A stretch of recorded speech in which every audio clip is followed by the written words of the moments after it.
Welcome back. We're still counting down. We've gotten through 10 through 7. Time for number 6. We head to a familiar place, Seagull Stadium, where the Salisbury men's lacrosse team was in danger of falling in overtime until the captain put the team on his back. Who is the captain, you might ask? The bearded one, Thomas Cirillo, banging the winner home in sudden death overtime. Now, the shoulder hesitation gave him a little space to operate, and the USILA's midfielder of the year sends Dennison packing.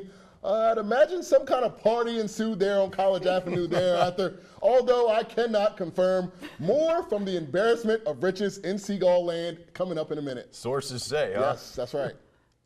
Well, all right, we're going to go to the top 5 now, and I'm talking 5th. We're going to the 5th. I can only choose one. Well, Chincoteague baseball was in a barn burner with Nandoa down 1 in the 9th, and that run would tie it up. Coming up next is my man Ryan Mason, and he hits a walk-off to center right there and just keeps on running with his teammates chasing after him.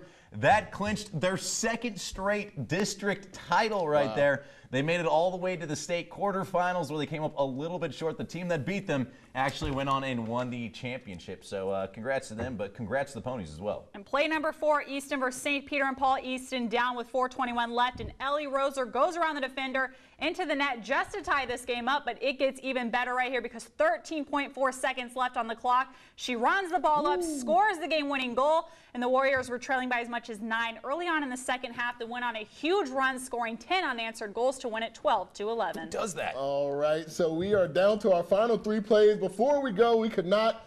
These are some that finished just outside of the top 10. The first, Steve Decatur, Steve Alter with the wraparound goal against Bennett. Take another look, getting pushed in the back. Where's the foul at, ref? Come on.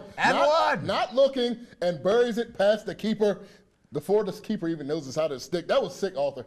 He's going to show up in this list a little bit later, but taking it to a little baseball in the honorable mention, we got Del Mar taking on Caesar Rodney. The Cats going for a nice win, and check out this foul ball hit down the third base line. Jimmy Atkins tracking, and makes the catch to end the game. Shades of Willie Mays right there with the over-the-shoulder look. Look at that hair, It's man. got to be the hair, Cotton. It's just glowing and deadly. It's beautiful. I want to do a slow-mo on that hair, man. Honorable mention number 2, North Carolina Queens, and this one is hit to deep left field. Cameron Bird is there, tracks it down, makes the catch, stumbles over the fence. He was able to hang on to the ball the entire time right there. Let's go ahead and just take another look right here, and it looks like he actually had no idea how close he was to going over the fence, so what a great play. That was a great play by him. Our last honorable mention, Drew blew it. This time he did not blew it. Look, we joked that his teammates were wide open on this play and a lot of plays, but when you finish like this, really no need to pass.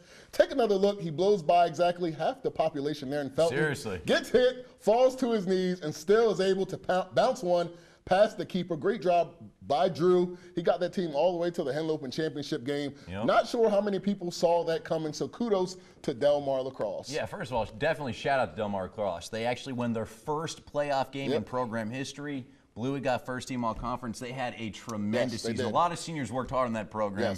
And so, I mean, they deserved everything they got this year. I agree. Well, it's time for another quick commercial break, but coming up on the other side, we are down to our final 3 plays of the spring. Who's going to be number 1? Well, stick around and find out.